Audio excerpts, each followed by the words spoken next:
தேநீரின் துவக்கம் பற்றி பல தொன்மங்களும் ஆதாரங்களும் கலந்த கதைகள் உள்ளன.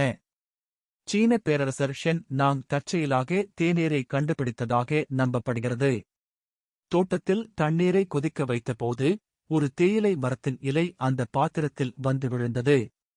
அந்த நீரை பருகிய பேரரசருக்கு அதன் சுவை மிகவும் பிடித்துப் போனதால் அதைப் பற்றி ஆராய்ச்சி மேற்கொண்டார். அதன் மருத்துவ குணங்களைப் பற்றியும் கண்டறிந்தார் என்று கருதப்படுகிறது. தென்மேற்கு சீனா, திபெத், வட இந்திய பகுதிகளில் தேயிலை செடி முதலில் தோன்றியிருக்கலாம். இந்த பகுதிகள் முழுவதிலும் பயணம் செய்த சீன வணிகர்கள் இங்கு பொதுமக்கள் தேயிலைகளை மருந்தாக கருதி மெல்வதைக் கண்டனர். 1823 இல் அசாமில் காமெல்லியா சின்னென்சிஸ் வகை தேயிலை செடியை ராபர்ட் புருஸ் என்ற ஸ்காட்லாந்தியர் கண்டுபிடித்தார். அதன்பின் ஆங்கிலேயர்கள் வணிக ரீதியான தேயிலை தோட்டங்களை இந்தியாவில் ஏற்படுத்தினார்கள். மணிராம் திவான் என்ற உள்ளூர் வியாபாரி புருஸை சிங்போ இன மக்களுக்கு அறிமுகப்படுத்தினார். அவர்கள் தேநீர் போன்ற பானத்தை பருகுவதைக் கண்டார்.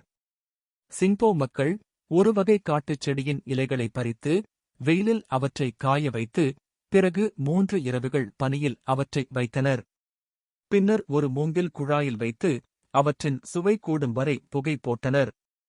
அதன் டிக்காசனை சுவைத்து பார்த்த புருஸ் அது சீன தேயிலை போல இருந்ததை கண்டறிந்தார். 1830 இல் அவர் காலமான பிறகு அவரின் சகோதரர் சார்லஸ் இதை முன்னெடுத்தார். சீன தேயிலையை விட இந்த தேயிலை ரகம் வேறு வகையாக இருப்பதைக் கண்டு இதற்கு அசாமிக்கா என்று பெயரிட்டார்.